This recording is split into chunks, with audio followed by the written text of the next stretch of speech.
Hello everybody. Be in 1 second, making sure the stream is working okay on the YouTubes.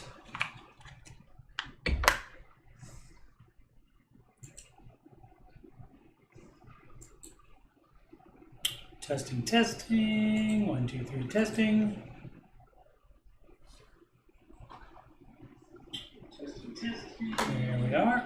Testing. Okay, sorry for the unprofesh stream.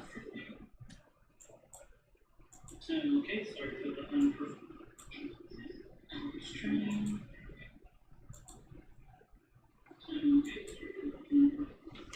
And it won't let me mute it for some reason. I'll just turn the volume all the way down on the TV. I guess I could have muted the TV. Won't let me click mute on the screen for some reason. Alrighty. So anyway, live from Cabot, Arkansas, it's Saturday night. Actually, not Saturday night live, but it's Ramsey Coach with Coach Steve Money. This is number 25 in this series, and I am going to try to do it at 9:30 Central Time, 10:30 p.m. Eastern Time on Saturday nights. From now on, I'm going to try to do that, and perhaps people know what time it will be. Perhaps we'll get some more people in the chat. We will see. Once again, I'm Coach Steve Money. I'm a Ramsey Solutions certified financial coach. And if you've got money problems or you just want to make sure you're on the right track, you can schedule a free, yes, free financial coaching consultation assessment with me at calendly.com/Coach Steve Money. That's calendly.com/Coach Steve Money. The link is also on the right side of my YouTube banner, as you can see up there. You can email me about coaching or anything else on my YouTube channel, like Oak Island, like history stuff, like video games, computer stuff, anything I've got on there or anything that's on your mind, CoachSteveMoney@gmail.com. Be happy to trade some digital typing with you. Donations can go to paypal.me/Coach Steve Money. You can add me on the gram at Coach Steve Money. Of course, this YouTube channel is youtube.com/Coach Steve Money. All right, get rid of that. And go to the browser. There we go, doing all the production by myself. Little agua. Yes, I even had to get my own water. Like an animal. Oh my goodness. All right, so before we get into baby steps, which is the foundation of the Ramsey advice, let's go to yahoo.com, Yahoo Finance, and we have a story on Dave from a recent episode, and where he said, "You wussed out." Dave Ramsey reveals the real reason Americans are going broke, and it's not because of hot inflation. 3 simple steps to secure your financial foundation. There's the man right there. Let's see. Record-breaking inflation rates may have throttled Americans' budgets over the last year, but Dave Ramsey said you can't blame high costs for all your financial woes. Here's how much money. Oh, no. In a recent episode of the Ramsey Show podcast, Ramsey stated that the household debt is at an all-time high. Indeed. Savings went up, debt went down, and savings went up during the pandy, but now it's back with a vengeance. All age groups. No age group is immune, not even the kids today, the Gen Z. All age groups have more, at least the same or more debt than they did coming out of during the pandy. They have more debt now, so we're at records on all age groups. Not because inflation is increasing the price of essential goods like groceries, but because of how consumers have responded to these price changes.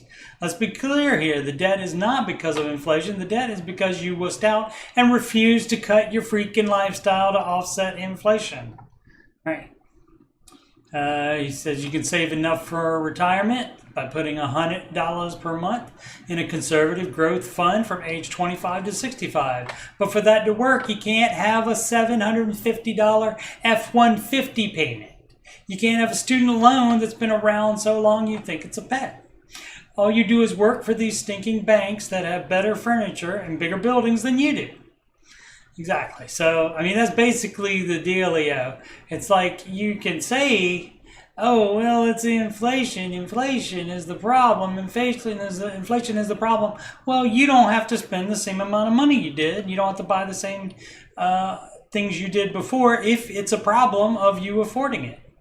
So, you know, a lot of, like the Taylor Swift song that I will sing on the after show one day.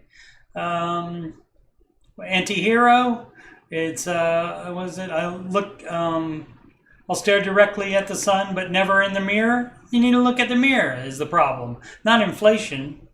Inflation's going to happen. You can't do anything about it. You cannot do anything about it. You can control what you spend money on and what you buy.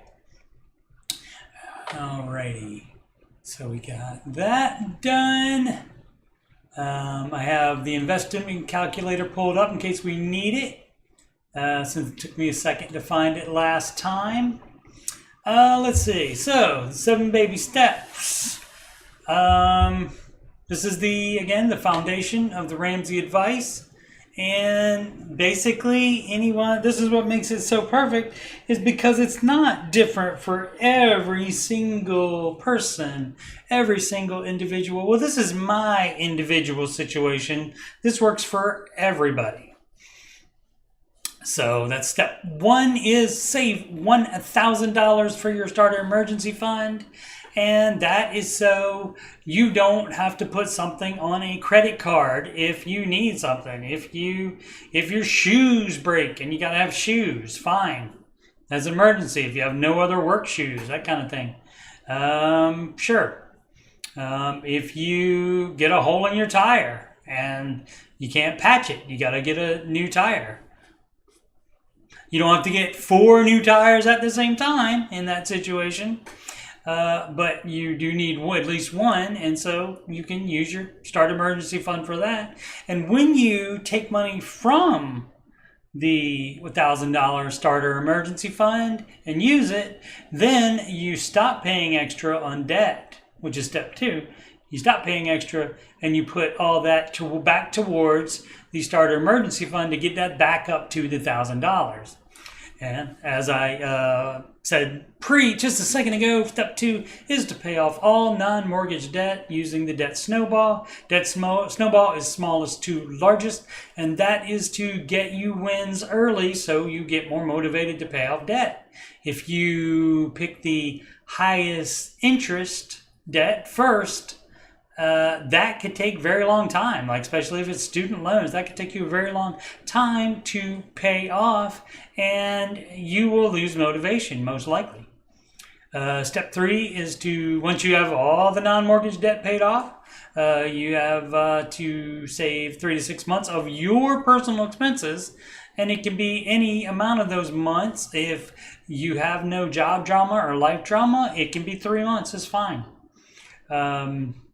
If you sleep better at night with 4, that's fine as well. If you want the whole 6, that's fine as well. But Dave doesn't want you to have more than 6 months of savings while you have other baby steps to do. He wants you to apply that money to the other baby steps. So that's 3 to 6 months of your personal expenses. Nobody knows how much that is. Nobody can say, how much should I have in my emergency fund? We don't know, because we don't know what your expenses are. It is the amount of your expenses times the number of months you would like to set your emergency fund at, and that's the full emergency fund. So now after that is done, then you start investing. Step 4 is invest 15% of your gross household income into retirement. Now if you've already been investing, the advice is to stop investing temporarily just for a hashtag season while you get steps 1, 2, and 3 done. Steps 1, 2, and 3 done in order separately.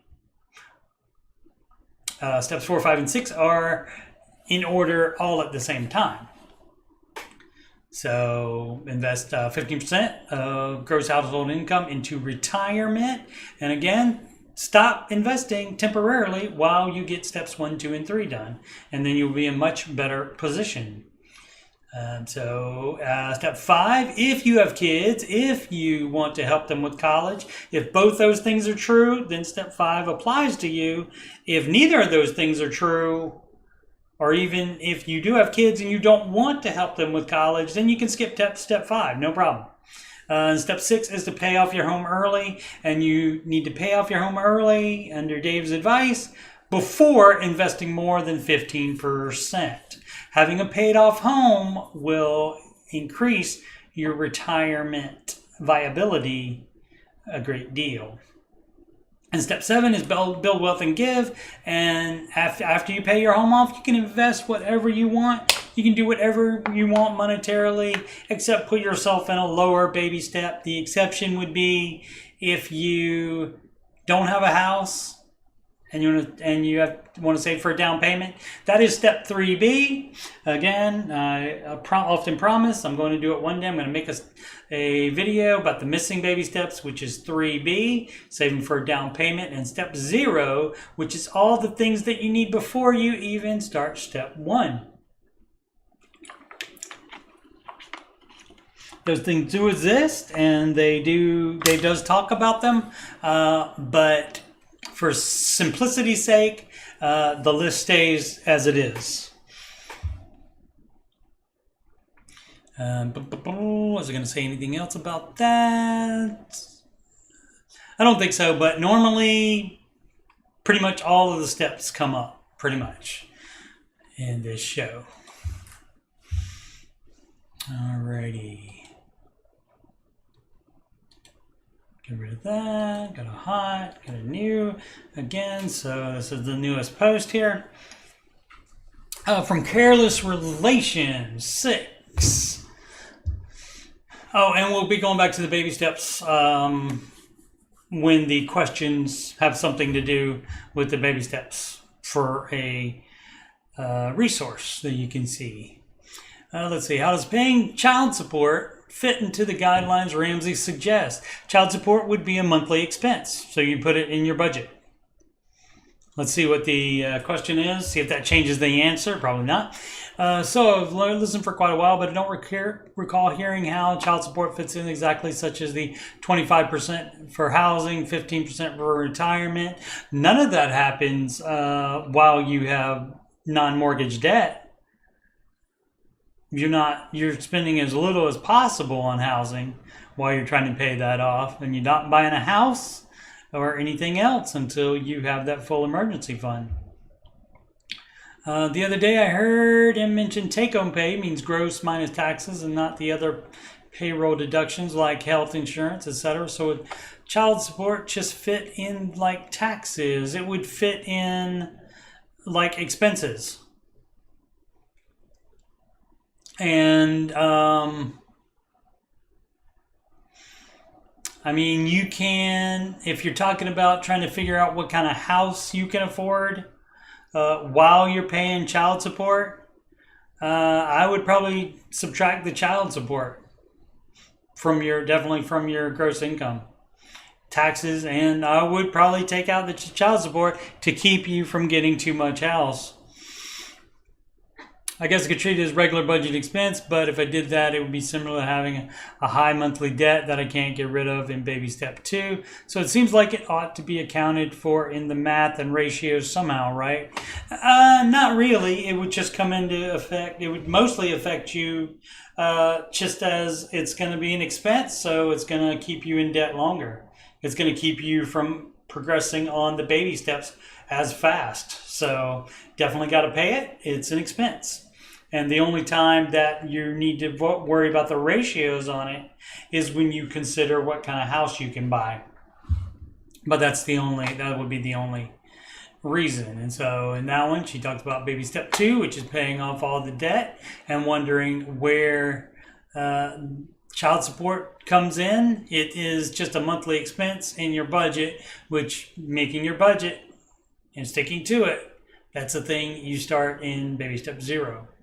More on that later in the forthcoming video. Alrighty, this from Recruiter Guy 1551. Why does Dave advocate for paying off mortgage early versus increasing investment amount? And all this person had to do would be to look back a little bit into the older questions, because this seems to come up every week as well. Also quite often on the show, so I guess I shouldn't be surprised. So first of all, you can tell that yes, this is correct. He does, just like we talked about before. You just invest 15% of your gross household income into retirement, just 15%, until you have the house paid off. And then once you have the house paid off, then you can invest whatever you want. But the reason Dave says to only do 15% here is that so if it applies to you and you choose to save for your kids' college fund, so that you can do that, and so you can pay the house off early. And what Dave does a lot of times is he will ask the person, okay, if you had your house paid off, if your house was completely paid off, would you go get a mortgage on it in order to invest that money? Most often they say no, but it's the same thing, just reversed. So every once in a while, though, somebody will say yes, they would. And so he says, well, by that reasoning, you better borrow as much as you can from the bank, whatever, however many, dollars, borrow every cent you can from the bank in order to invest it. And then, like one time when he said that, somebody said, no, that would be too much risk. And he said, exactly. It's the same thing. You just don't think it's risk with having a mortgage as much as borrowing everything, all the way up to your eyeballs. So it is the same thing. Let's see. But Hale, I'm following Dave's plan, but I'm gonna question the heck out of it. That's all right. It's your money. You can do whatever you want to. You can deviate from his plan as much as you want. Just don't say you're doing his plan. It's fine. And I'm currently in baby step 6. The other day, that reminds me of Letter Kenny. I was on Reddit giving financial advice the other day. I was talking with a coworker and told him we were trying to pay off our house early. He mentioned that it might make more sense to increase investing instead because our interest rate on our loan is so low. This is always the argument, 2.65%, whereas investing typically has a return of 8 to 10% yearly. Does Dave give any insight as to why he recommends paying off the house first before investing more? Yes, and I just told you why. Because having a mortgage is risk, and he wants you to have that house paid. And that also, having the house paid, that increases your net worth, and that way you're in much better shape for retirement if you have a place to live where you don't have to pay rent. And so that would be the reason. But here's also the thing, is that you are trying to fill a bucket with this 8 to 10% yearly, which sometimes it's less than that. That's just the average. Return from 8 to 10% yearly. You're trying to fill a bucket with that, but the bucket has a 2.65% hole in it, so you do have to subtract that as well. So just consider that as well. So once you pay that house, then you can fill that bucket without having any holes in it.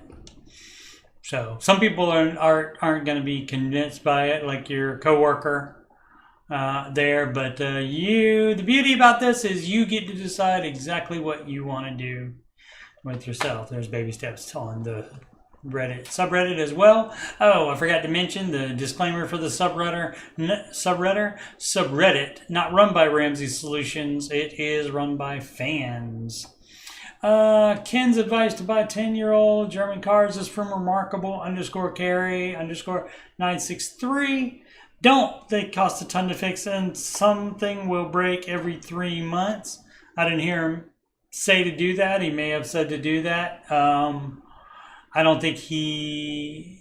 Well, I don't know. I didn't hear it. So maybe he said to only buy 10-year-old German cars, but he may have just said you could buy a 10-year-old German car. I don't think he's being paid by the German car market to recommend them. And if he is, he better watch out, because if he recommends a German car and it breaks down on you, then apparently you can sue him for it breaking down on you.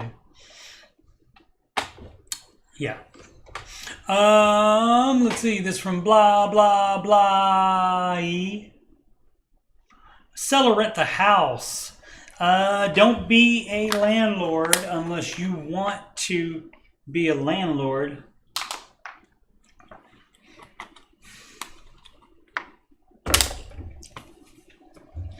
You shouldn't be a landlord by default. And some people will tell you, and we get these people on the Ramsey Show chat. A shout out, a recommendation again for the Ramsey Show chat. That is generally posted early in the morning by 10 a.m. Eastern Time. That is normally posted by 10 a.m. Eastern Time. The place where the video will be showing at 4 p.m. Eastern Time. And so that is up there all day. And so people drop by. My friends and I are normally on there while we're working. Since I started a different job, I can't be in there as much. But when I get a break, I am in there. And so you can go in there, and there's people in there that are doing the exact same thing that you're doing. So if your friends and family don't understand, that's somewhere where you can talk to people that do understand. So highly recommend that. And that channel is the Ramsey Show - full episodes is the name of that channel, where the Ramsey Show is on, not live. There's been no live video for 3 years. The video is 2 hours delayed, and it's also edited to take most of the commercial time out, so it turns the 3-hour radio show with commercials into a 2-hour video with just a few Ramsey commercials in it. After fits and starts, I'm trying to get fully on board with the Ramsey plan. That can be difficult for people. You do have to commit to it. I genuinely believe what Dave teaches about that, again from Letterkenny, and am not looking for an exception or anything like that. Great. But I don't understand what Dave teaches in my situation. It's not your situation. It is everybody's situation. There's no difference between your situation and anybody else's. Let's see. I have, as far as what his advice is, it's always the baby steps. Let's see. I have no debt except the mortgage. Cool. I have a fully funded emergency fund. Great. So you're at least in step 3. I previously lived in a house that is mortgaged. But then I took a job across the country with free housing provided as a stopgap measure until I can come up with a permanent plan. I rented my former residence. If I sold it, I would be 100% debt-free and would have quite a nest egg left over. And that sounds great to me. Of course, I don't want to be a landlord, but I'd also be at the mercy of the real estate market and fear it would be harder to jump back in the housing market in the future without equity and a track record from paying my existing mortgage. No plan to move back, and a property management company is handling all the work, renting it out. Are you making enough money on it? Really enjoying my new job, and now do not need a house. Should I cut the cord and sell my old house? if you want to be in the landlord business, you can be a landlord. Pay that thing off as soon as possible if you're going to keep it and do it. So that would still be putting all extra money towards paying it off, and so that would be any profit from renting. So if it's worth it, if you're making enough after paying the management company, you may want to keep doing that. Age 31, no kids, no spouse, household income, 150K emergency fund. That's probably too much. I don't know what your expenses are. 32K retirement. Probably do need to work on that more. Make sure you're doing at least the 15% of your gross income into retirement. 110K mortgage, 220K home value, approximately 425 to 450K. Okay, great. Cash flow on rental is $500 a month, right? Minus repairs, maintenance, basically zero because I put the $500 aside for inevitable repairs. Right, so you're not making any money. You are getting the equity,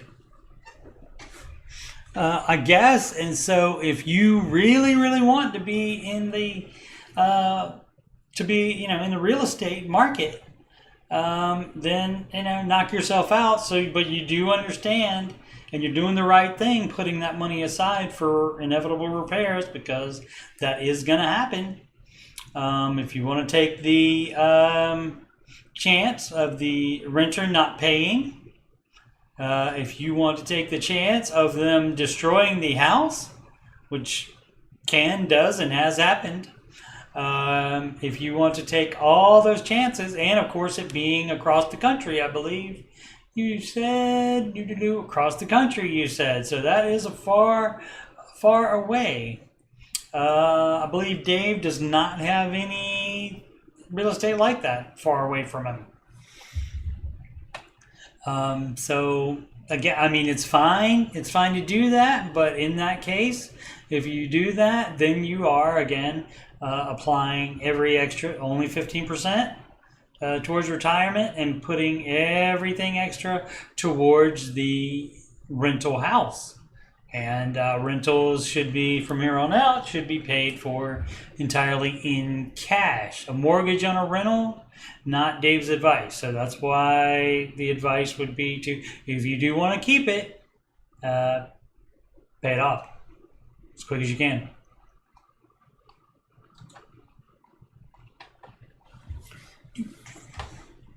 All right, when you see me look, I'm just looking to make sure the stream is good and to see if anybody is chatting, so I can address them and thank them for watching. Alrighty, 19 Mingo 92 says, my mom is 61 and just sold her business. How can she best prepare to set her up for retirement? And you'll never guess. Baby steps.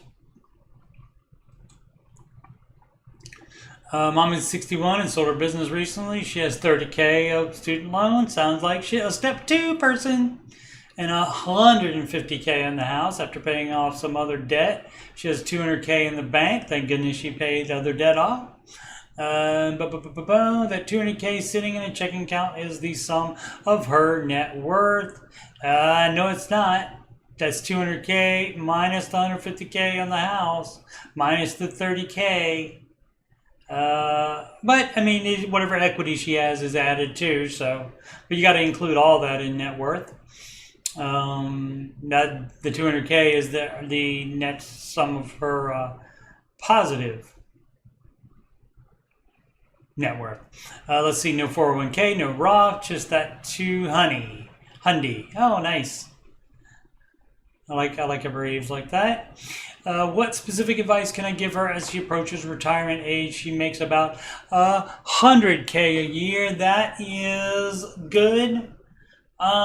Is she still going to be making that even though she sold the business? So that would be great if she does that. So the Dave advice, 61. You still got time. You're paying off debt, so you don't have to worry about that in retirement.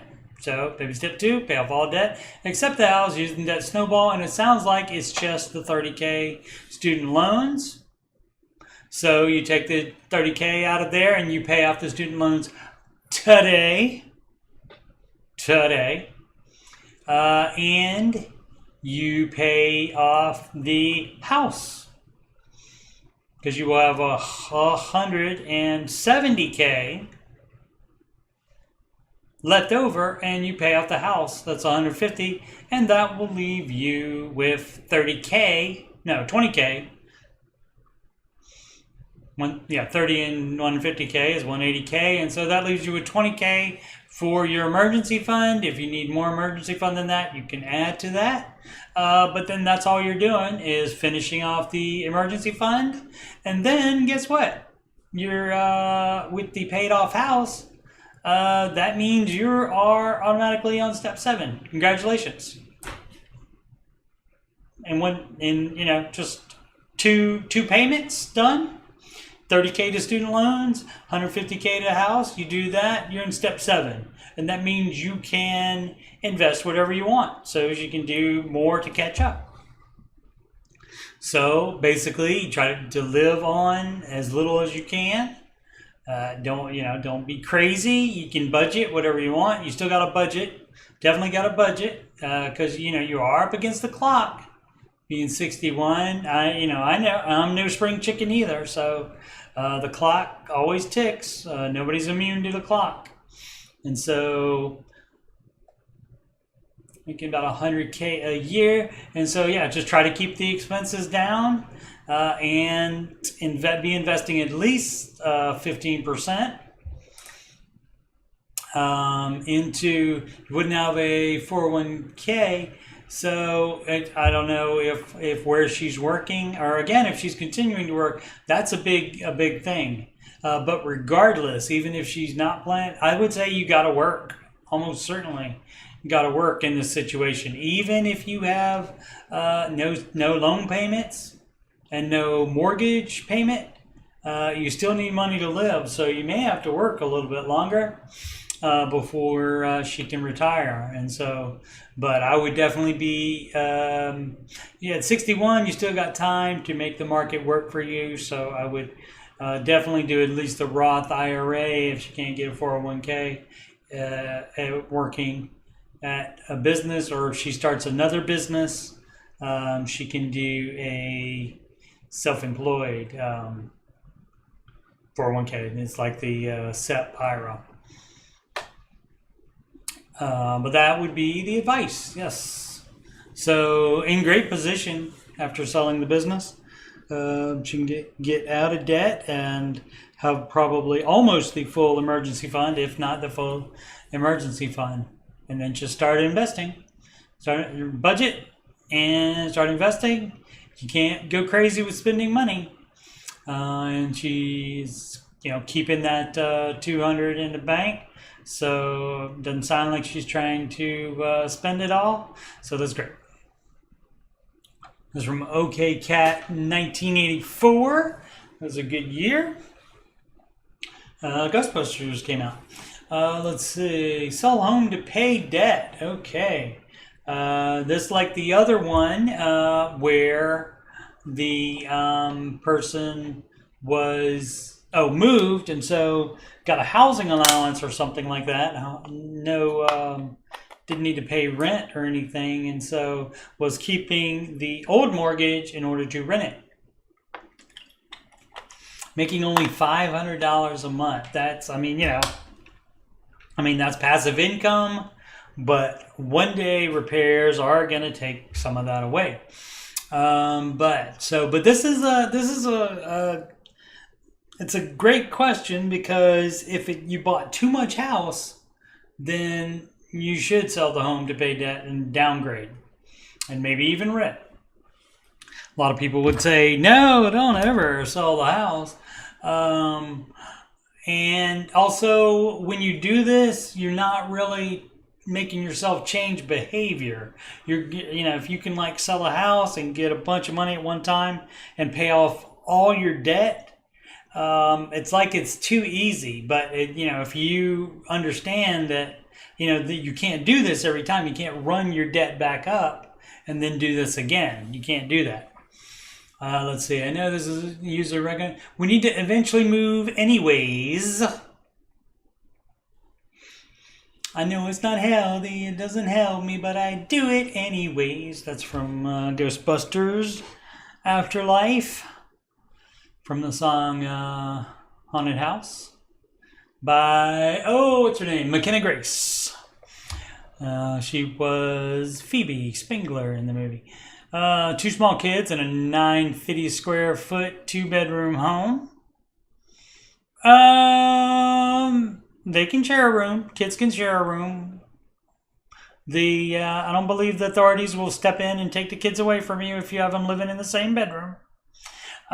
We just started learning about Dave methods and our baby step 2. Okay. Opinions, your personal details, income, $100K. That's just one income right now, and it may not make sense to have 2 incomes because then you got to pay for childcare, which is not cheap, and most of the time is not worth it. Most of the time you just break even or just bring home a little bit extra other than the childcare costs, and so it's not worth it. Debt, 140K student loans. All right. I wonder if it's student loans on both spouses. Saving 60K, doing it wrong. You would not have 60K in savings. You would liquidate that down to 1K while you put all the rest of it to the debt. Mortgage payment $940, mortgage $100K loan. Home value $170K, interest rate 4.75, doesn't matter really. We are only saving about $400 a month after bills right now, not currently paying on the loans. The student loans. So when we do, September will be about $400, okay? Do we sell, use savings and equity to pay off majority of the debt? Rent about $1,500 where we live and work towards saving up for a down payment. Stay put, pay off as much as possible with most of the savings, with all but $1,000 of the savings, yes. And put as much monthly toward debt as possible. I would do part 2 because you're not helping yourself, and maybe you're looking for, maybe not comparing apples to apples. You need to compare a 2-bedroom apartment to your mortgage, not a 3-bedroom. Because children do not get a vote. They are not obligated. You're not obligated to provide a room for each child. You're not. They don't have to stay in there all the time. They can be in other rooms. They can switch off time in the room alone, and the other one can be in the living room. So that can be worked out. So it is not child endangerment to have them live in the same room. Where is it that says the $1,500? So the rent is $1,500. So if that $1,500 is on a 2-bedroom house, then yeah, there's no way I would trade a $940 because that's another $500 difference. So to pay $500 extra and be paying rent in an apartment instead of in your house, where you have 70K equity. Yeah, I wouldn't advise doing that. And probably 100K. Yeah, so you're fine with the income as far as the mortgage payment. That's fine. So yeah, I would not sell it. And I would stay there and get it paid off. And then once you do have all your student loans paid off, and any other loans, which definitely put the 60K to it, just keep 1K as your emergency fund, and get those student loans paid off. And then after that, save up full emergency fund. And then after that, if you want to move, then you save up extra down payment. And you can sell the house and apply the down payment to it and the equity to it, and buy an affordable house and not buy too much house to replace it. But yeah, I'm not trading a 940 mortgage for a $1,500 rental to just get. It won't even pay all of the debt off, right? 70, yeah. So it would just be set, yeah. So it would only pay off half the student loans. It'd pay the mortgage off and half of the student loans, and so yeah, I'm not doing that. Now you could still do it, and you would again have you wouldn't have a mortgage to pay off, but you would have $70K of student loans to pay off, and you would need to be gazelle intense about that. So, I mean, you can make the choice you want to make. This one's going to be up to the individual as far as which choice to make, but either choice you make, you're still going to follow Dave's advice, hopefully, and do things his way. But his way doesn't say definitely do one thing above the other, because the house is not too much house, and so that would be the only time where it'd be you have to sell. Alrighty. But you can make serious progress without selling. Baby steps 4, 5, and 6. Pay down mortgage or update house for resale. You let them update it. You sell it for less than it would be if it was updated. You don't have to put money into the house to sell it. Because a lot of times if you owe 185K, and so let's see, it's 300K as is, but would be worth around 400K if we updated. We know if we put 20K to 30K into our unfinished projects, we would confidently be able to sell on that higher end. Is it worth it? You do not know that at all. You don't know what people will pay for it. You don't know if they care about what your unfinished projects are. You don't know. Yeah, I'm not doing that. We're looking to sell in 2 years, so you don't even know. It's that far, and move 4.5 hours away. And would love as much equity as possible in the next home. Well, you know how you do that? You put that 20 to 30K on the existing mortgage instead of on upgrades. You don't debt leverage unfinished projects by not paying off the mortgage first. Let's see, does Dave promote updating during baby step 6?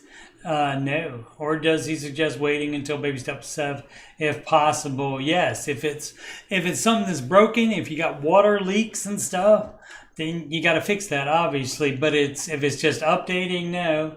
You let the new tenants, you sell it for 300K, and you let the new owners, you let them upgrade it like they want it to be. And that's better a lot of times too, because the way you're doing it, they might not want it that way. Hard to figure out when we know we'll be selling. Thanks. Always in motion is the future, Yoda says. And so being 2 years out, you don't know. You don't know what could happen. I mean, that may be the plan and that may happen, but it might not as well. So as the dealio on that. Alrighty, what would Dave do? Flare. This from Most Dimension. Mostly 1888. What would Dave do? Employer 401k matches 3% of gross income. Should I proceed? My wife and I are on baby step 2. Should be on baby step 4 by this time next year. Well, then this time next year, maybe even earlier, if you don't put the 3% in, then you can put the 3% in. Let's see, looking ahead, my employer matches 3% of my gross income regardless of my contribution. What? How do we go about investing 15% when there's technically no match? It's just 3% of my gross income.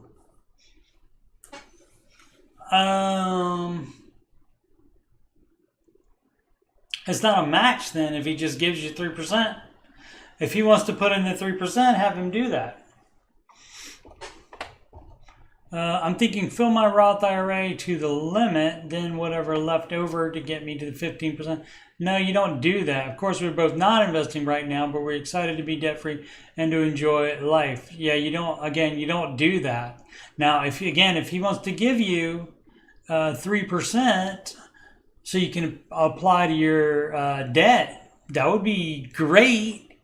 If not, if he just wants to put 3% of your gross income into your 401k, then take that. Yeah, take it. But probably he is going to think of it as a match and need you to be putting probably at least 3% in there as well. And that's not the Ramsey advice.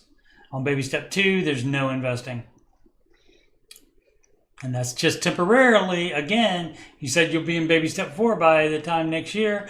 And oh look, baby step 4, invest 15% of household income into retirement. I don't see anything about investing in these earlier steps. So, cool. Some people, they might think they're an exception or something. I don't know, or they just might not understand. A lot of people, the steps are pretty simple, but a lot of people are so in their heads about their own situation because it's so close to them, and they can't really, think about it clearly. Whereas if it was happening to somebody else, then they, could think more clearly about it. Let's see, I advised after house fire. Originally had a house fire, bought the house on foreclosure several years ago, so we have a very small investment there. We have $25K credit card debt from stupid younger us. We've been paying down for 3 years, excellent. $9K left on a vehicle and $60K student loan between two of us. Payout from insurance on our house would be almost enough to make us completely debt-free, entirely paying off the mortgage, credit cards, vehicle, and leave us with only about $10K student loans left. This would free us up to comfortably afford to buy land. Nope. Nope. If everything is gone but the 10K student loans, you have 10K student loans to pay, and no buying a house, no saving for down payment before you have the full emergency fund. I'm pretty sold on paying off all our debts with the money, with the payout, okay?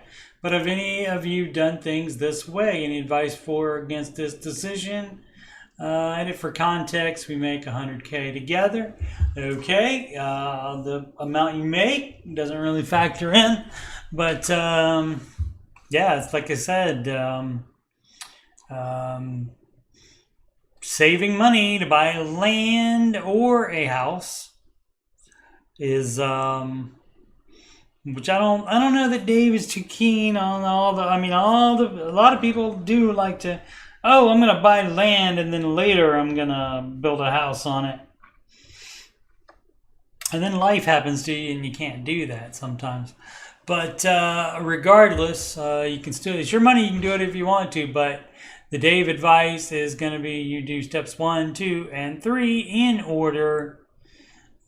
And then you can start baby step 3B, which is save up for a down payment or save up money to buy land. But that happens after you do your 3 to 6 month full emergency fund. A lot of people like to do stuff really quickly, like to do things and get ahead really quickly. But that is not how the baby steps work. Let's see, puzzle-headed _cup. Best way to tackle this mountain, as the kids say. I was watching Dora the Explorer with my daughter, who is my younger child, my older child, the older of my two adult children. And Dora, I know she said mountain a lot of times, because they often went to mountains. But one day she said mountain. And I'd heard, she wasn't the first person I heard say it incorrectly. But when she said it, I thought, oh, this is going to be a problem. But anyway, so mountain. There are consonants in that other than the M and the N. Of course, some people would say mountain as well and not even put the end on it. So, not a fan. Anyway, back to Ramsey stuff. We'll do, maybe I'll do speaking coach one day. I don't have the best speaking voice, so probably need to say pronouncing coach, maybe. Balance name, minimum pay, interest. Oh, balance name, minimum payment, interest. Got it. None of that matters except the totals. So look at that. Look at that. What a good puzzle-headed cup.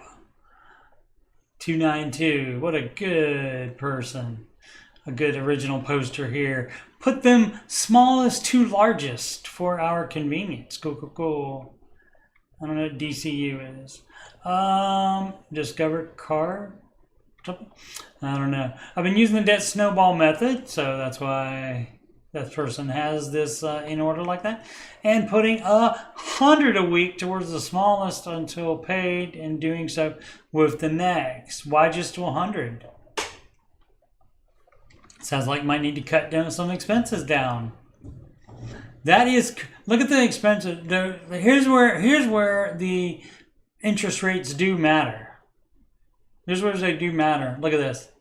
25% here, 0% for 5 years here, but 25% there, 18% there, another 1, 30% there.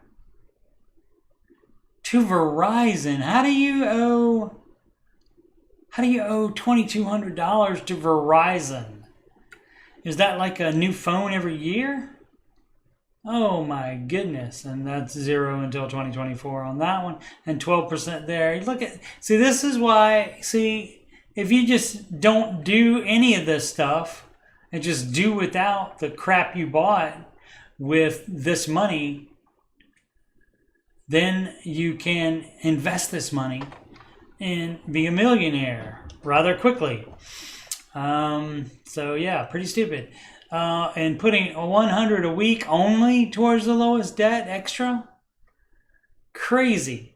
I sold a ton of drum gear. It's probably a lot of this.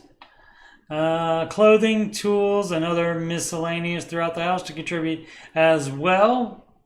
Sell everything that you bought with all this. Sold the remaining of my stocks and have $2,500 freed up to get this down some more. Yeah, you pay that first one off immediately. What are you waiting for?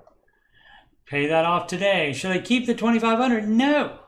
And continue the 100 to 200 a week, or put half towards the Cap One card to get the hour, and save the rest as an emergency fund.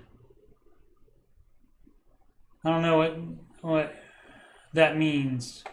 You should put the whole thing towards that. That's 11/18/25. So that would leave you with 1,400. So that gives you 400 to put towards the next debt, the 1820. Doesn't matter if it's 0 interest or not. Smallest to largest. And then you have your $1,000 emergency fund if you don't have it already. You don't save more than the $1,000. What are some other areas to consider? The baby step areas. Spelling and interest rates added. Excellent. It did spell mountain correctly. So you might want to pronounce all the letters. Just a suggestion. But yeah, this is the area that you need to be considering. Baby steps. If you want to take Dave's advice, if you don't want to, again, it is your money. You know, I think Dave's advice is the best way to go, always. But some people don't, and you're the one that works for the money. You're the one that has to live with living with all that debt. So you can do what you want to. Yeah, did you see the first comment on there? The fact that you have them laid out in order means exactly. Just what I said. This from Jedi Fed. Interesting, if the Jedi and the Fed combined, probably, I don't know if that would be an interesting movie or not. Update. In February, we were about one paycheck away from being debt-free, aside from my student loan. Then my car gave out, and I had to replace it. Yep, you have to replace it. You do need transportation. That is part of baby step 0 already. That is one of the 4 walls, which is shelter, transportation, clothing, and food. And my pal Sid likes to add internet to that, since everything's done on the internet these days. And so once again, a video forthcoming about the missing baby steps, baby step 0 and baby step 3B. Alrighty, so had to replace it. Let's see, as of today, we owe 1.8K on my Santa Fe. I still owe 900 on one fine that I'm still contesting. A fine. So I will go in this weekend and to try to settle that debt. All right. So it doesn't sound like they bought a new car, so great. Then it is my student loan, which near as I can figure it out. Letterkenny again. I owe 10K on it and have paid $6,600. Bringing me down to 3.4K left on the loan. That's great, because then you won't to pay interest on that 6.6 that you paid off. How about that? So debt-wise, I owe about 6.1K in total. Feels good. Despite buying a car, we are up again on the year and about 2 weeks away from our best. Excellent. So yeah, doing well. So it sounds like he or she bought a used car. So excellent. So a lot of people will give you that I had to buy a new car. Oh, I had a kid, so my kid can't be in a compact car. My kid has to be in an SUV, and it's got to be a new one. So I had to buy it. You get a lot of that from callers on the Ramsey Show and in the chat, of course. Dave keeps bragging about being right about home values, even though he keeps being wrong. If you're waiting for prices to come down, you're not going to buy a house ever. Prices not coming down, they are going to slow the rate at which they are increasing. They're still increasing. What are you talking about? They're still increasing. I mean, you can pick and choose data in certain areas of the country, maybe, but overall, they're still going up. This is this is a year ago though, too, but they're still going up. Waiting on house prices to come down. They're not going to come down. They're going to go up. They did go up. He was right. You need to go buy a freaking house right now. Not everybody, but people that have the down payment, yes. It's a great time to buy a house, yes, and it still is, because they're still going to go up. So, sorry, I don't know what data you're looking at, but they may be leveling off, but they're not going to come down like people think they're going to come down, because there's still not the extra inventory. It may be a while before there is extra inventory. This is from Jazzberry81, Baby Step 2 Flare. Finally on Baby Step 2. And once again, as a reminder, that is pay off all non-mortgage debt using the debt snowball, which is smallest to largest. After a long year on Baby Step 1 with dear husband, I believe that stands for, off work for health issues and family screwing us over to the tune of £500. Oh, so we got somebody from the UK, Jazzberry81. 2 big kid birthdays, way scaled down, sadly. We have finally moved to baby step 2. Bad English accent. Thank you, NHS lump sum. It's not much, but it was the last push to get onto baby step 2. Also paid a small chunk, £1,000 of the smallest of 3 credit cards off. Credit. The English do their share of leaving out letters as well.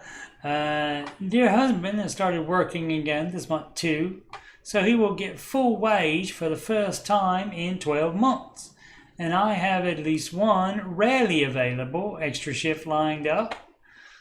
This means we will be able to start paying off some debts off snowball style rather than the minimum payment only. Finally, some breathing space. Excellent. Excellent, love. Glad to hear that. Glad to hear making progress. Glad to hear dear husband is going back to work. This is from Faster Chief. I get it, spelled chief incorrectly, but I believe it's a play on Master Chief, which is the character in the Halo games. Baby step 1, flare, and that will of course be step 1, save $1,000 for your starter emergency fund, and that's how much it needs to be. That's how much the advice is, not more in your little particular situation. The only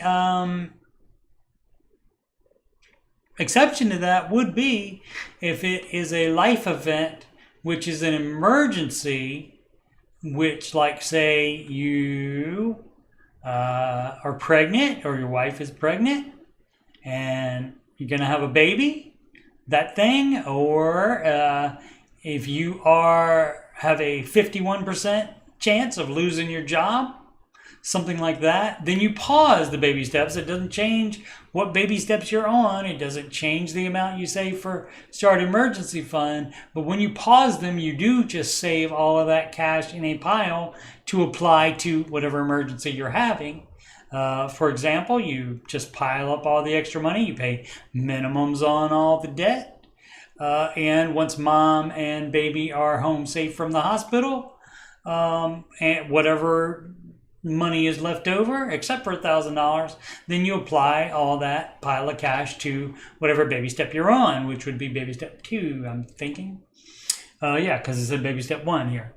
All right, need advice here because I never get through on the phones to Dave. It is difficult sometimes. There's lots of people that listen on the radio and on the YouTube and to the podcast elsewhere. Oh, let's see. I just got a job that has a lot of hours as a restaurant dishwasher. I'm behind on a lot of bills and need advice. If that's a second job, great. A dishwasher, not really a career. 35-year-old male. And I have several mental illnesses, all right, including autism and a learning disability. I was homeschooled and did not get diagnosed or any mental health treatment until age 25. From 17 to 27, I got in a lot of trouble with the law. No felonies, but a lot of citation and misdemeanors. I didn't have my first job until I was 30 when my grandma sold the family home I grew up in, and I had to get a job and my own apartment, okay? Got GED at 22, excellent. Began college at age 25, all right? I originally was using Pell Grants, but then took out loans. Beep, beep, boop, doo. Student loans, not helpful. I did not know what I wanted to do and was just taking random general ed classes to figure it out. Letterkenny. I was really undereducated because I did not complete homeschooling beyond 3rd grade. I did try to get disability, but was denied because I had started working. I had to work to avoid homelessness. That is a good reason to work. Terrible in math. $55K in student loan debt. with the AI stuff that has come out and the fact that all my classes are online on it, I've been really struggling, but I'm determined to finish it out to get the piece of paper. Okay, great. Okay, I did get my associate's, but in general studies, right? That generally is not going to help you get anything. As we can see by you being a dishwasher, it hasn't allowed you to get anything other than that, apparently. I don't have any certifications other than a food handler's card, standard for working in a restaurant. My job I got at 30 was at a Costco bakery. I had so many problems working with customers, but I love my coworkers. After years working there, living paycheck to paycheck, I was fired in October 2022. Right at the same time, I had a situation with a woman that was getting me down. Two things just destroyed me. Yeah, that does not sound fun. Alrighty, this is War and Peace here. I do empathize for the person's issues. Several jobs, hours, a new fired because of complaints. Briefly work at Chipotle. But quit when I was told I would not receive a work credit and only make $14 an hour and was stuck on dishwasher. I hated standing in one place my whole shift. All right, sometimes you can't, you can't do exactly what you want in a business. You have to do what they tell you to, what they pay you to do. That's what they pay you to do. And you get money for doing things you don't want to do.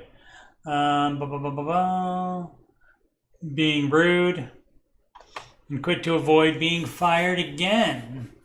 I work for Whole Foods and Meat for month. Fired for having panic attacks due to these two coworkers bullying me. It's a sad situation. You gotta have an income to live, unfortunately. Medical leave, but I'm planning to quit and never come back. It was a horrible mistake to come back to retail. Yeah, I wouldn't do anything that is direct involvement with customers. That doesn't sound like that's good for you. I think I was trying to recreate the sense of community I had at my original Costco. Yeah, you can't do that. If you had great people at the Costco, that doesn't mean there'll be great people anywhere else. Or they could be, but they just don't gel with you.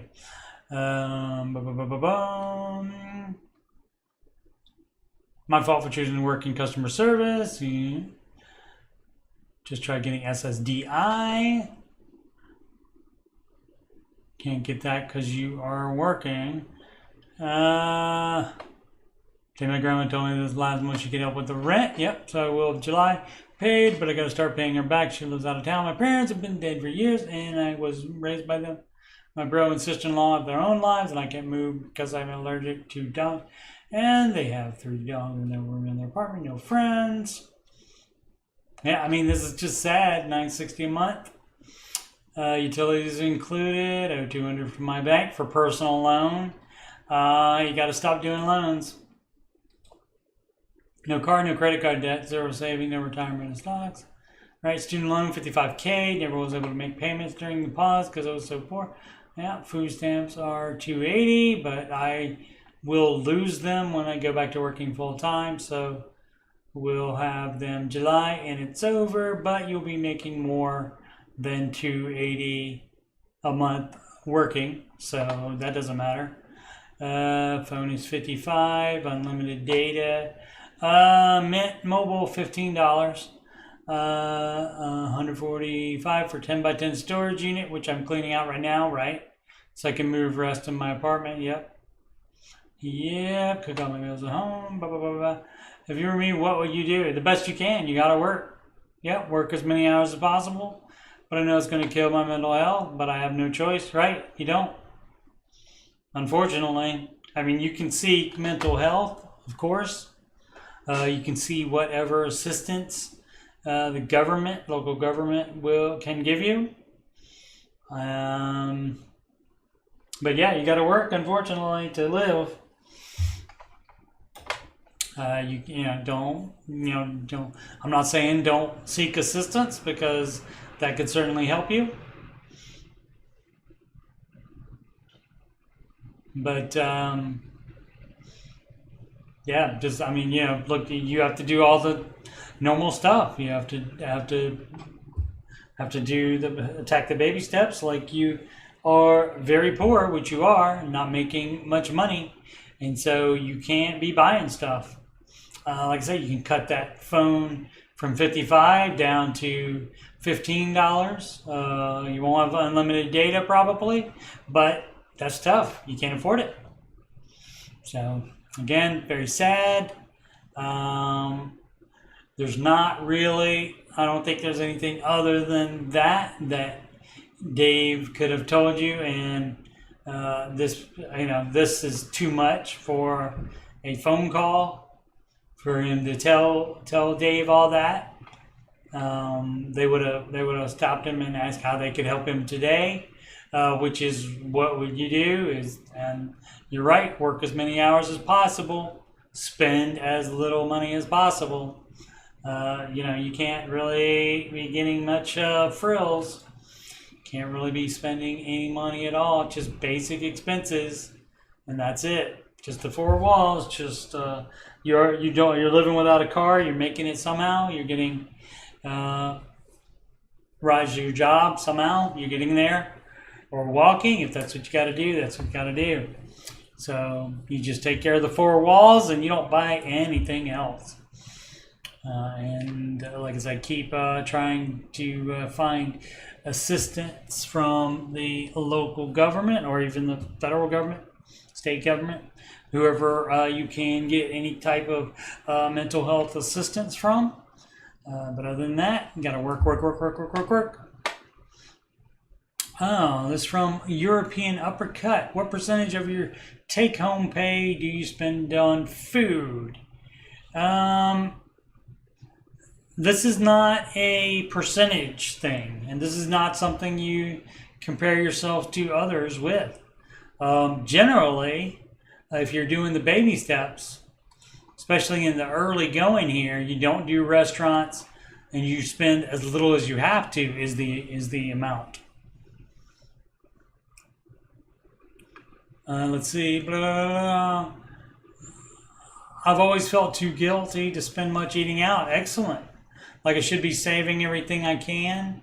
Well, if you don't have debt, you can go out to eat once a week. But I'm trying to justify going out more experience, be around people, etc. While I'm still on young. Anyways, I ran the numbers tonight and realized I only spend about 2% of my take-home pay on groceries. Excellent. Which leaves a good 8 to 13% for eating out. No, it doesn't. If I followed Ramsey's recommended 10 to 15% rule. I don't know that that's a rule. I don't recall seeing that. So I don't know about that. I have not seen that as a recommendation. Maybe that's a guideline on the every dollar budget, maybe. But why not do as little as you have to? Realistically, though, for folks paying attention to their finances, trying to set up a good future, what are you spending per month on groceries plus eating out? I'm spending as little as I have to. I do eat out. And that means just get takeout, not eating in a sit-down restaurant. I'm just getting like takeout from a fast food restaurant once a week. And so, the idea is to keep it to a minimum there. So it doesn't say whether in debt or not.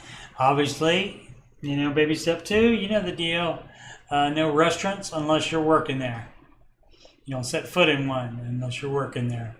If you were on baby step 1 or 2. Did I click on that? I did click on that. Alrighty. Alright, this from Muncher65. Muncher65. Get rid of second car and finance the negative equity.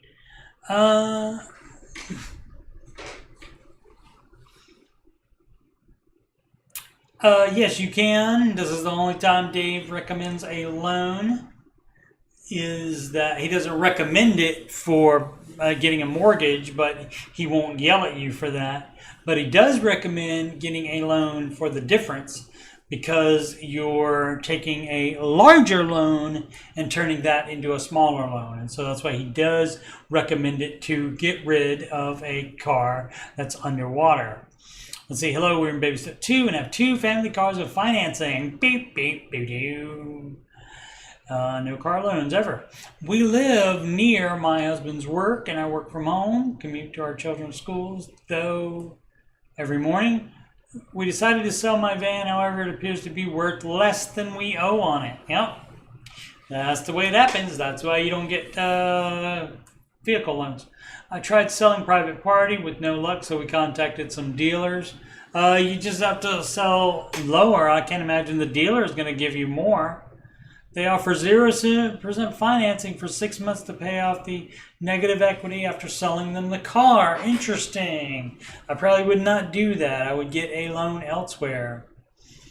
It seems we are 4K in the hole. Yeah, I would get a 4K loan elsewhere. You do not want to mess with dealers. You do not want to be on the hook to a car dealer. I would not recommend that at all. We won't be able to pay off some of the existing debt until this is paid off to ensure we pay it before the 6 months is up. No, you won't, because if you take my advice, you're not going to do that. And I don't think Dave would tell you to do that either. Just get a personal loan from a bank instead of that. And hopefully some people told them once it's paid, we'll have an extra $500 a month to pay down on debt though, right? So yeah, also because that would probably change the baby step to order then of paying off smallest to largest as well. So nope. Nope, not gonna recommend that at all. You get the, if it's 4K in the hole, you get 4K personal loan from a bank or credit union. And then you sell the car and be done with the car that way. Alrighty, this from Puzzle-Headed Mud 383. Private school for kids during baby steps. Negative Ghost Rider, the pattern as well. No, they'll live. Background, in the U.S., my wife and I combined make about $200K. How about $13K in car debt? 2 vehicles, maybe so on, and $100K in student loans and $200K, 80K in mortgage. We use credit cards for purchasing often, but pay it off each month and could stop doing that. Using the cards, yes. Stop paying it off each month? No, because that puts you further in debt. That gives you more debt. You know, if you're doing the baby steps, you're not trying to get more debt.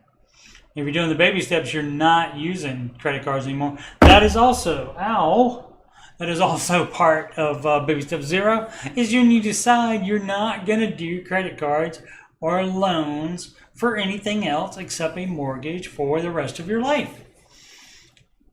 You take that off the table as an option. I've been investing in both 401k and 500 index funds, and you're doing it wrong. It doesn't say to invest in anywhere in step 2. It doesn't say to invest. That's step 4. So you're doing it wrong. We're the classic heavily in debt but extremely comfortable, and that's the problem. Don't have to check if there's money in the bank or worry about bills really. My kids attend private school, which costs about $1K a month. Yeah, I'm taking them out of that. I could wipe out the cars with a brokerage account. Do it today. Then it's just the student loans. Is that it? I should note the kids love their school. Tough. They don't get a vote. But the public schools aren't bad in my area. Started due to COVID lockdowns on public schools and stayed because they love it. That's too bad. Maybe when you're done. Maybe when you have baby step 3 done. If you want to put that in the budget, that's fine. But I would take them out of that. And this is a perfect time to do it because they haven't started school this year yet. So this would be the perfect time to do it. How about that?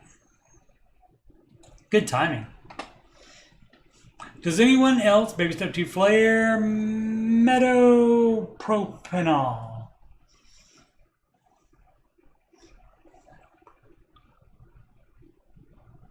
I'm on something like that. It's, what is it? Metoprolol, which is a different thing. Maybe it's similar though. Baby step 2 flare. Does anyone else feel guilty after eating out occasionally with friends, living life while in baby step 2? Rice and beans. Eating out occasionally with friends. Yeah, you should, because that's the rule, remember? You must have heard Dave say don't set foot in a restaurant unless you're working there. You must have heard that. And so that might be why you're feeling guilty. But I mean, if you're going to do it, there's no need to feel guilty. If you're feeling guilty, that's your head telling you, oh, I shouldn't be doing this. So make up your mind. Either do the baby steps or don't do them. Up to you. Drowning in minimums. Stop paying minimums to start Snowball. No, you cannot stop paying minimums. Can't find a good answer on this, as the advice seems to always be pay your minimums. Yes. So if you can't do anything except pay your minimums, guess what? You got to work more, spend less. Sell everything you can that you're not using regularly.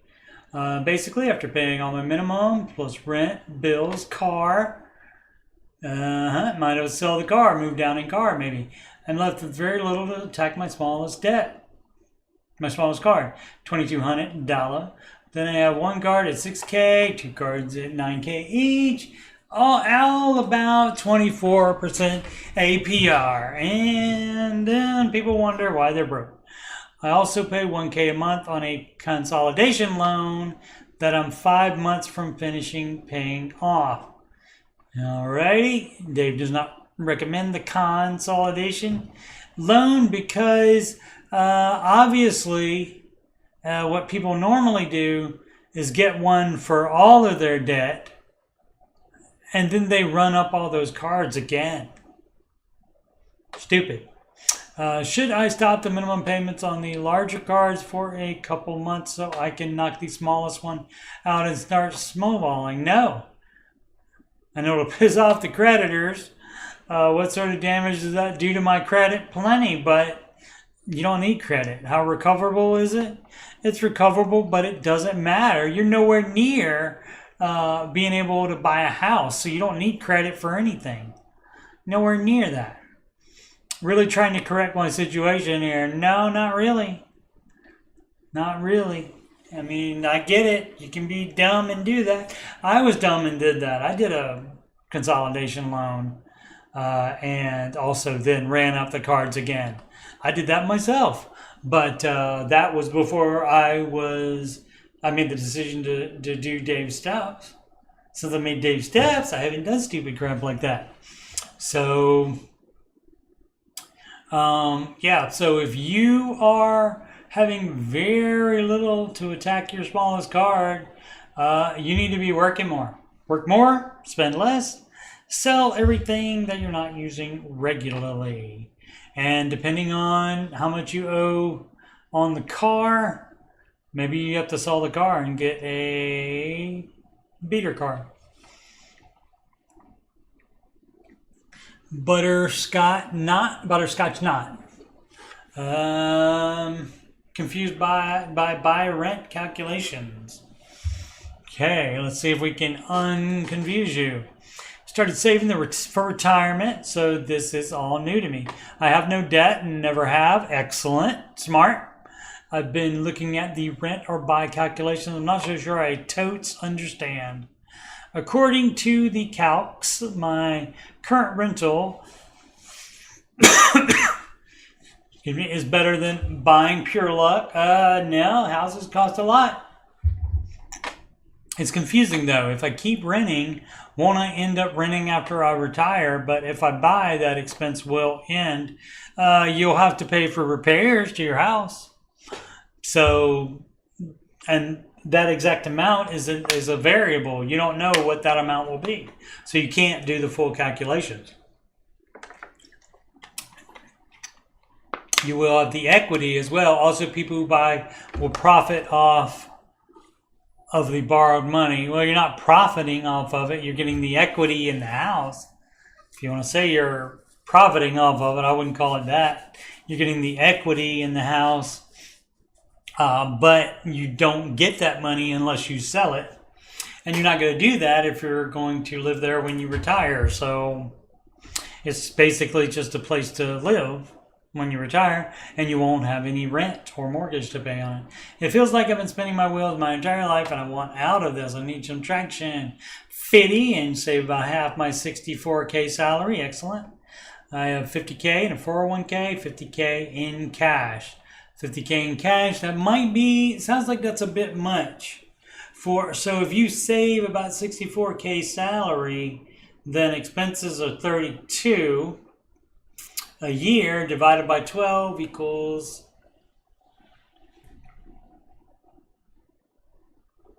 $3,000 a month? No, 32, 12, like 2750 or something like that. So 20 between 2,500 and 3,000 a month. I'll use 3,000 because it's easier. 3,000 times 3 months if you got no job or life drama.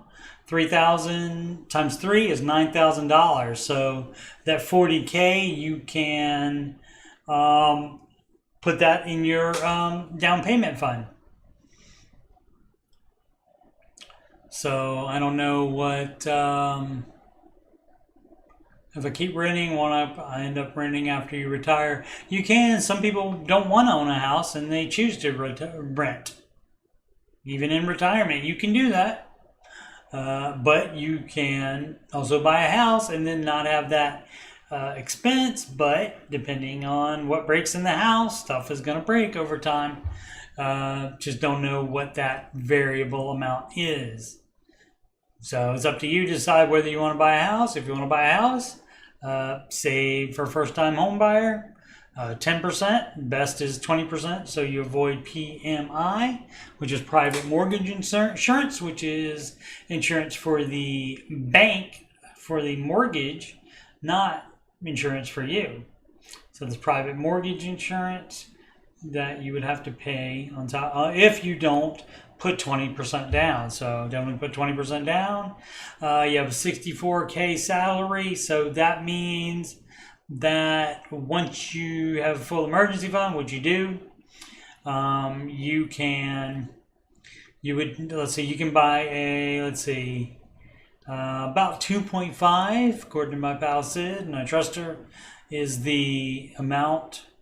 That's roughly the amount of house you can afford, and so that would be 122 is 64 and 64 is 128. So 128 plus 32, 128 plus 32. So like around 150 something, 160 something like that. Is the amount of house that you should get according to Dave's house calculator. And so that would not be too much house to get in those areas. But that's where that's what situation you're in. So you don't have to spin your wheels. It's not, you say you want out of this, so I don't know what that means, if that means renting. So if you feel that way and want to be out of renting that bad, then buy a house. You can do it. It's so much easier to do it. Now, if you had a bunch of debt and stuff, I wouldn't be saying do it. This from Recruiter Guy, 1551. Keep going. Hey, everyone. Just wanted to encourage everyone by saying keep going. And you're doing a great job. Getting out of debt is hard, but so worth it. I believe you can do it. Anyone can do it. You just got to commit to it. Cool. George K. Out of touch. This is from Caregiver Intrepid 886. That would be the George Camel. We love the George Camel. Opened up YouTube, saw the thumbnail was camel. It's always fun with George on the panel. How's the rest of the song go? Deloney,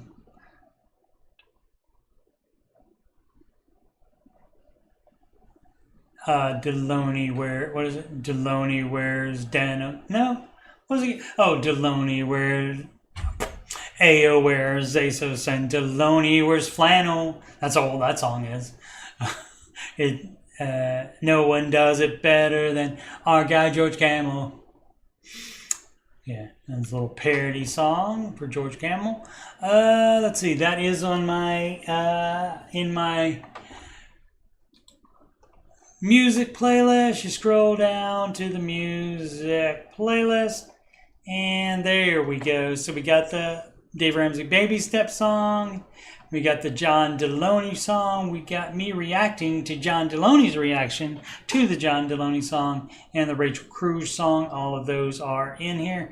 The George Camel song didn't make it because I didn't really finish it. It was just like half a verse and the chorus pretty much. So that did not make it in here. Maybe I'll make a clip out of one of the times I sang it on the After Show, which is a show that I used to do. And the last one I did was August, until 5 days ago I finally did another one. And so I did not sing anything except the Baby Step song on that one. But like normally I would sing the songs if any of the song people were on the show that day hosting. Okay, so he's out of touch, I guess. Recent show, 6/21/23. George and Ken took a call asking if a third mortgage was a good idea.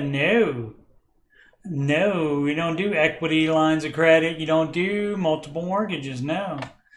One on a... That's not out of touch. That's just following the Ramsey advice. What do you expect if you call... The person called, Caregiver Intrepid 886... the person called the Ramsey show. What kind of advice do you think he would give them? That's pretty stupid of you. One on a rental and one on the home. Yeah, you don't do mortgages on a rental. That's against the Ramsey advice. So, I mean, what is he supposed to say? And one on the home he lives in. He said he was looking to buy another house with yet another mortgage. No. I agree with the advice that was given regarding a third mortgage. It's probably not the best idea. Okay, this is when the disconnect or out of touch comes in. George asked how much equity was in each home. Yeah, and he's going to tell you to sell the rental probably. I don't remember this call. I can't listen to the show a lot, so I don't think I heard this call, but I've heard plenty like it. Yeah, he's going to say sell the rental to pay off your home you live in and then save up cash to buy a rental probably. And you shouldn't be shocked by that. Why would people be shocked by Ramsey advice given by Ramsey personalities? One home had a balance of $190K and was worth $330K. The other home lived in at a mortgage of $450K and was worth the one that is lived in for and worth $545. These numbers may not be exact. Okay, fine. George ended the call by saying he wouldn't do it and that there isn't a lot of equity in those properties, right? Like I said, I don't agree with more debt, but I do have an issue with telling someone that over 100K isn't very much. It's not very much compared to the debt. That's what he was comparing it to. I mean, for somebody that thinks they're so smart about math, how come you can't understand that? I don't get it. I imagine George is doing well, and I applaud him for that, but his comment shocked me. Why would you be shocked again? Why would you be shocked that he thinks that $100,000 isn't a lot when you have a mortgage of $450?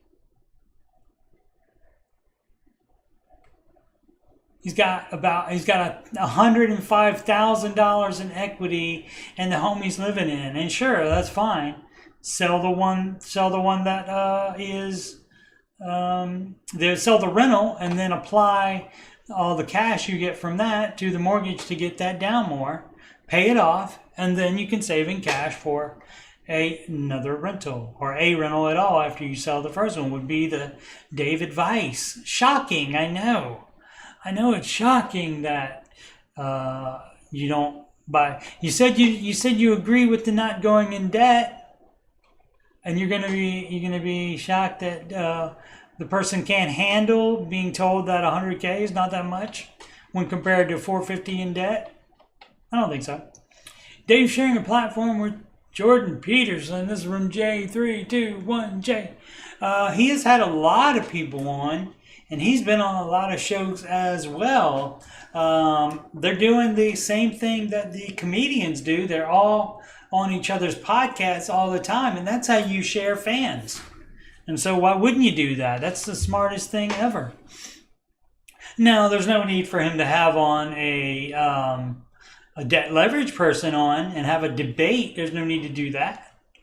Do that like some people wanted to do. There's nothing to debate. One person does debt leverage, one person doesn't. There's no debate about it.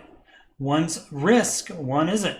I haven't watched it and don't plan to, but can someone explain why in the name of sanity is Dave sharing a platform with word salad generating lunatic Jordan Peterson? Not everybody has that opinion of Mr. Peterson, including Dave, I'm guessing, since he shared a platform with him. Say what you like about Dave. He's clear and straight talking. What could he possibly have in common with the pseudo-intellectual charlatan? Apparently enough to be, I believe they're friends. I believe he said friend. If not, I believe that he respects him enough to have him on the show. He's not going to have pseudo-intellectual charlatans on his show. If you have a high opinion of Dave, then you need to have a high opinion of his opinions about other people. If not, then you can complain. That's fine. He's fine without you being down with it. It's fine. Jackie Blue. Yoo-hoo, Jackie Blue. That's an old song. You kids might not know that one. Look that up on the YouTubes or somewhere. I don't know if that's Motown or not. What are the benefits of a 0 credit score?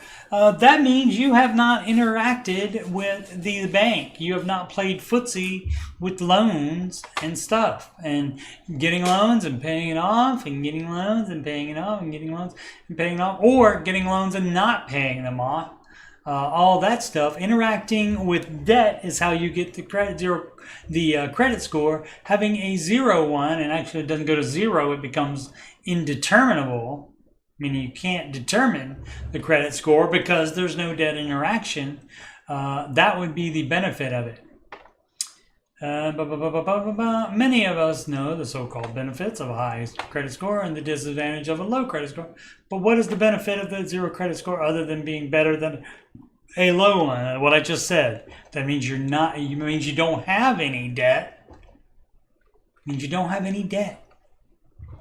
And you don't need one to rent an apartment. I've done it many times with an indeterminable credit score. Again, it's not 0. Technically.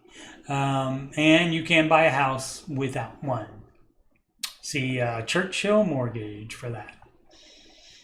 It's called manual underwriting, kids.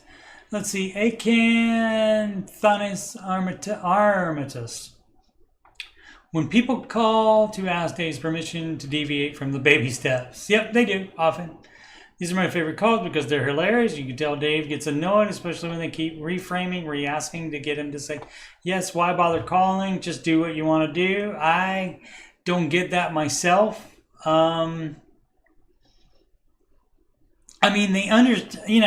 have to watch for 5 seconds to know that Dave is the no debt guy, the no credit card guy, the no debt leverage guy.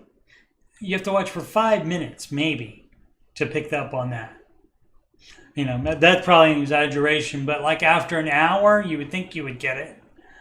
And so maybe they don't know. Maybe they have just, maybe they typed in debt, pay off debt in the Google, pay off debt, and Dave is one of the first name, if not the first, he's one of the first names that come up. And so maybe they heard about it and have not listened to one thing that Dave has said, and then calls him to ask for his advice, even though they have not heard one previous thing that he has said. They have not seen the baby steps, maybe. Now that would be acceptable, but a bunch of these people do say, oh, I've listened for years. They say I'm on. They say what baby step they're on even. So it's crazy. Yeah. And yeah, just do. You can do what you want to do. It's your money. You get to do, in your life, you get to do whatever you want to do. But yeah, some people do want their permission, and a lot of times it's because they know they're doing the wrong thing. They want to do the wrong thing. Debt free other than mortgage. Well, that is a good position to be in. Not as good as no debt at all, but still, that is a good position to be in. The underscore land underscore Cleveland 6. Yep, that is the one of the nicknames for Cleveland, the land. I know Dave Ramsey mentions 20% down payment. That's the 20% down payment is so you can avoid PMI for a first-time home buyer. He is fine with 10% down, but your payment's going to be higher because you will have to pay PMI. I believe our PMI was $128 a month, I think. And that was on, I believe, a $150,000 house, I believe. I can't remember. It's been so long. Was many years ago. Let's say it mentions 20% down payment. 25% or less of your take-home pay goes towards your monthly mortgage, principal, insurance, HOA, taxes, etc. But if you are debt-free other than the mortgage, can that number increase? No. No, because that's still, you still have to pay extra on the mortgage. You still have to do the baby steps to get to 7. So if you got a mortgage, first you're saving extra for a down payment, which puts you back in 3B now. So you're back in 3B, which is right there. Again, video on the missing baby steps coming. But then, so you get to save the down payment, you buy the house, and then you have to pay the home off early. So you need extra. So you can't put, you can't buy too much house still, even, because then it'll take you too long to pay it off. And then you may never get to there, depending on what kind of house you buy. And then, you know, if you're like most home buyers, you're like, oh, I got to have this and this and this and this and this and this and this for the house. That doesn't sound like it will be paid off early. And so the idea is to pay it off early so that you can build wealth and give a lot of it away. So you don't want to be paying off the house for your whole life. Let's see, income 125K. If wife didn't work, currently 182. Is she not going to be working? If you want to figure it out on just 125K, that would be a, 125 is 250, and that would be what, 62, 250 and 60, so 300K house. Yep, wants to be a stay-at-home mom for the first few years with kids and want to figure out if 35% would be pushing things. So I said, what was that? About 300. Take home 10K. If we decide to go to one income during the time, we increase the percentage of take home to around 35%. If you have that house already, first few years with kids, it's not made clear. I'll check the comments in a second to see if OP, the original poster, added information on that. But the original text, I believe, in the Total Money Makeover said 25 to 35%. And you could possibly do that if you have, you might have, so if you're going to put 20% down, you may have extra savings that you could put to it to make it less than 35%. So that would probably be the advice for that. If you already have the house, if you do have any extra savings beyond the full emergency fund, then apply that to the down payment as well. 20% plus some other of your savings. So let's see. OP, great idea. Let's start thinking of a window. What? It's a great idea. Mortgage rate is lower than 4%. It'd be better to put the paycheck in a high yield savings account. You could always use the account to make a mortgage payment here or there in the future.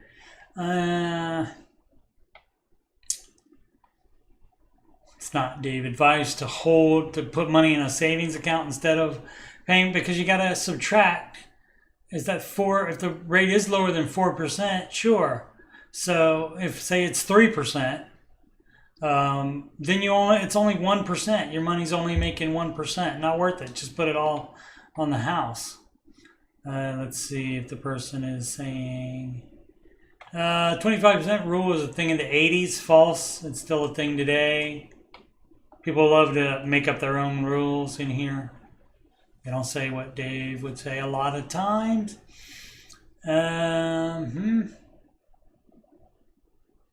Crazy. And I second guess the 325K house. That's about it. But you won't be making, see, you can't say 182 because she's not going to be working. If she's not working, it's just on your income. So if it's a 325K house, that's about in your range. So, 35, and it's a bit tight. Yep. So yeah, you can do that, but then if you're going to do that, cut in another area, sacrifice in another area then. But yeah, if you have extra savings, add it to the down payment. If it's going to be, let's see, because he does ask about the down payment, so we don't know if you're debt free other than the mortgage. Okay, so I guess they do have it already. If they have it already, yeah, I don't think there's any need to sell it with it being 35. But I would certainly work harder to pay it off quicker. Boom, boom, boom. No debt in cars, only have one. Yes, need to look over things and be frugal in some other areas. Yeah, exactly what I said. Yeah. Cool. Yeah, and that's fine. No problem. Like I said, it said 25 to 35% in total money makeover originally, although I have not heard that on the show in a long time, if ever. They put down the 25 because they're trying to not give you such a window where if it's 25 to 35 and then you say, well, what about 40%? So probably is what the thinking is there. Beatles, WMC01, used to be a frequent poster on here a while back. Have not seen anything recently except this. Baby step 2 flare, measure I'm taking to hopefully help with self-control. Alrighty, I'm taking a strange measure to hopefully help myself with self-control. I set my phone's wallpaper as a picture of Dave Ramsey. Whatever works. Maybe it'll also keep me off of my phone because it'll make me feel some sort of guilty or healthy shame, and separately a stern and loving reminder I know he'd have for me if I spoke to him in person about myself, all right? And set back tens of thousands of dollars from poor self-control and addiction, and that's after I maxed out my used-to-be credit cards. My previous credit cards would be better. That's all right, though. As long as they're gone, you can say whatever you want. That are now just balances. Oh, beep, beep, beep, they're not gone yet. Using them is gone, maybe, which is good. With credit card companies, as of the last 6 months, I've been on my job for 2 years. This September, I easily could have all my stuff paid off and be done with or far towards the full emergency fund. Unfortunately, still struggling, not badly as I once did. Keep trying to get better. And whatever you got to do. If putting the wallpaper as Dave on there, that's a great idea. If that will make you feel guilty like the other person was. Buy a rental with that. I think I did that, and that would be a negative ghostwriter. The pattern is full, and I think I've done these. Okay, so having my doubts about manual underwriting.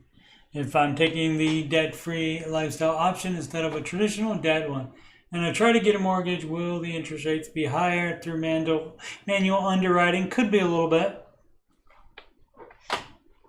That's worth having no debt, not having to be kissy face with the bank to build a credit score, in my opinion. Assuming I have an 800 credit score and I have the maximum score through men, though manual underwriting. I don't get it, but you know, you can do what you want if you don't think that manual underwriting. If you wanna, you know, if you'd rather play kissy face with the bank and have to try to build credit score to make the bank happy, then you can just do that then and not worry about Dave's advice, and you can just follow your own advice. I think I've done all these though. I think. Why is Dave all about personal responsibility up until it comes to credit cards? He's up to personal responsibility when it comes to them too. He makes you pay off that debt. His advice is to pay off the debt in baby step 2. So that's your personal responsibility to pay it off. It's not the thing about having personal responsibility to not run them up over and over again and pay them off at the end of the month. That's not what it's all about. Tian doesn't understand. So when confronted on that, what is it? He makes it sound like no amount of personal responsibility will matter and that credit cards are always wrong and bad. They are. They are. It just depends on what you believe. If you like them, use them. Knock yourself out. It's your money. It's your interest that you'll have to pay if you don't pay it off every month. You can use them if you want. Go ahead. That's fine. Why does Dave have to agree with you? Why do you care if Dave agrees with you if you know best? I don't understand people that oh, Dave has to answer to me. I have to get a Dave answer. No, you don't either. You just do your own thing. Why do you care what Dave thinks? If you care what Dave thinks, then you probably want to do his advice. So if you don't want to do his advice, you probably don't care what he thinks. No many studies said they got rich from credit card points. They did not. That's true. Or I'll assume the person will forego any intentionality or budgeting with their credit card use. It doesn't matter. It doesn't matter if they're intentional or they budget with it. Guess what's going to happen? Not to everybody, but some people are going to run it up and not pay it off every month. Some people will do that. They'll pay it off every month, and that's fine. They can disregard his advice on that. But Dave's advice works for everybody, and that's for people that do pay it off every month. They don't have to have one either. They can be very successful with Dave's advice, even though they would pay off a credit card every month. And they would never get in trouble and spend too much, which a lot of people also think they will do that and end up not doing that. So you can do what you want. Again, thoughts on $1,000 emergency fund not being enough? It's not enough. No. Book recommendations. What's your favorite personal finance book? Doesn't have to be Ramsey. Guess what? It is The Total Money Makeover. Alrighty, yeah, I've done these. Alrighty. It's probably been, how long has it been? It's probably been 2 hours without me realizing it. Guess what? It's been almost 2 hours without me realizing it. Fun times. Alrighty, so let's see. Let's go to the store. It's probably right on the main page. Where is it? It's not on the main page all by itself. There it is in a pack, not the book by itself, but the Total Money Makeover right there as well. Oh, this Financial Peace University and Dave's book. So basically it's Financial Peace University, it's Ramsey Plus, and basically the book's for free. Cool. Good dealio. And free shipping on $45 plus orders. How about that? Oh, I know what we can do. Let's see if... So yeah, 2 hours. Time just goes by when reminding people that Dave is the no debt guy. There we go. Let's try go hot and then new again. Nope, nothing new tonight. So as you can see, that said 3 hours, 2 hours ago when I read that one. So that's what I've been doing all night. Alrighty. So let's see. Next, what I want to do. Don't want to. What time is it? 11. I think I will play a new game that's free on Steam. So I'm going to do another stream after this, after a little break, of course. But as a reminder, I am Coach Steve Money. Again, I'm going to try to do this every Saturday at 9:30 Central Time, which is 10:30 Eastern Time. So if you like watching this, that's when I'll be doing it live. Some people do watch it after the fact. Actually, all the people, well, no, some people do watch a little bit of it, but they don't comment in the chat. No comments tonight. And again, because I don't announce it in advance, I just do it whenever I feel like it. But anyway, I am a Ramsey Solutions certified financial coach. And if you've got money problems or you just want to make sure you're on the right track, you can schedule a free financial coaching consultation / assessment with me at calendly.com/Coach Steve Money. That's CALENDLY.com, and the link to that is also on the right side of my YouTube banner on my homepage. And you can email me if you have any questions about the Ramsey stuff or anything else on my YouTube channel. Oak Island, history stuff, computer stuff, video game stuff, the Ramsey-centric songs I've written. Again, those are in the music playlist. Or any other things you want to talk about. I can trade some typing with you through email. And again, CoachSteveMoney@gmail.com. Donations can go to PayPal.me/CoachSteveMoney. You can add me on the gram at Coach Steve Money. Of course, this YouTube channel is youtube.com/Coach Steve Money. And thank you so much for watching, and make smart financial decisions every day.